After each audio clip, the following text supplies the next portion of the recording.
செந்தில் பாலாஜியை கைது செய்ய தேதி குறிப்பு அதிரடி காட்டிய நீதிமன்றம். கதி கலங்கி நிற்கும் திமுக கூடாரம்.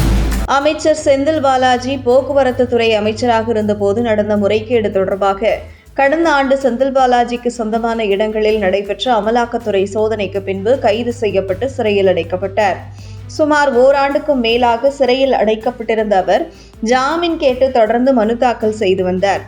ஆனால் செந்தில் பாலாஜி ஜாமீன் மனுக்கள் தொடர்ந்து நிராகரிக்கப்பட்டு வந்த நிலையில் கடந்த ஆண்டு செப்டம்பர் மாதம் 26ஆம் தேதி அவருக்கு நிபந்தனைகளுடன் ஜாமீன் வழங்கி உச்சநீதிமன்றம் உத்தரவிட்டது. ஜாமீனில் வெளியே வந்த சில நாட்களிலேயே செப்டம்பர் 29ஆம் தேதி அவர் அமைச்சராக மீண்டும் பதவியேற்றார். எனவே அவரது ஜாமீனை ரத்து செய்ய வலியுறுத்தி வழக்கு தொடரப்பட்டது. இதனைத் தொடர்ந்து செந்தில் பாலாஜி ஜாமீன் மனுவை ரத்து செய்ய வேண்டும் என்கிற இறுதி விசாரணையில் செந்தில் பாலாஜி தரப்பில் தமிழகத்தில் அரசின் காலம் இன்னும் ஓராண்டில் முடிவடைய போகிறது, அப்போது இவரது அமைச்சர் பதவி முடிவுக்கு வந்துவிடும். இதுபோன்ற சூழ்நிலையில் வழக்கு விசாரணையில் செல்வாக்கை பயன்படுத்துவதற்கான வாய்ப்பில்லை என வாதிடப்பட்டது. இதனை கேட்ட உச்சநீதிமன்றம் ஜாமீன் வழங்கிய போது அமைச்சராக பதவியேற்க அனுமதி வழங்கவில்லை என உச்சநீதிமன்றம் விளக்கம் அளித்துள்ளது. மேலும் செந்தில் பாலாஜிக்கு ஜாமீன் வேண்டுமா, அமைச்சர் பதவி வேண்டுமா என கேள்வி எழுப்பிய நீதிபதி, மேலும் செந்தில் பாலாஜிக்கு ஜாமீன் கொடுத்த போது இருந்த சூழல் வேறு, தற்போதைய சூழல் வேறு. ஜாமீன் கொடுக்கும் போது நீங்கள் அமைச்சர் பதவியில் இல்லை. சிறையில் இருந்த செந்தில் பாலாஜிக்கு நன்னடத்தை அடிப்படையில் உச்சநீதிமன்றம் ஜாமீன் வழங்கவில்லை. அடிப்படை உரிமை பாதிக்கப்படக்கூடாது என்ற காரணத்தினால்தான் செந்தில் பாலாஜிக்கு ஜாமீன் வழங்கினோம் என தெரிவித்த நீதிபதி, மேலும் செந்தில் பாலாஜி அமைச்சராக இல்லை என சிறப்பு மனு தாக்கல் செய்து ஜாமீன் பெற்றீர்கள். ஆனால் பிறகு அமைச்சராக்கிக் கொண்டீர்கள்.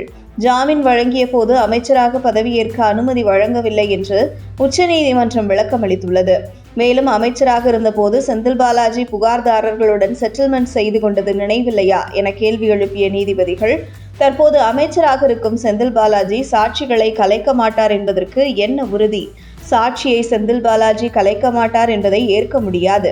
ஜாமீன் கிடைத்ததும் அமைச்சராக பதவியேற்றது நேர்மையான செயல் அல்ல என தெரிவித்த நீதிபதி, செந்தில் பாலாஜிக்கு ஜாமீன் வழங்கியது நாங்கள் செய்த தவறு, இதுவே தவறான உதாரணமாகிவிட்டது என தெரிவித்த நீதிமன்றம், ஜாமீன் வேண்டுமா அல்லது அமைச்சர் பதவி வேண்டுமா என செந்தில் பாலாஜி வரும் திங்கட்கிழமைக்குள் பதில் மனு தாக்கல் செய்ய வேண்டும் என கெடு விதித்தது நீதிமன்றம்.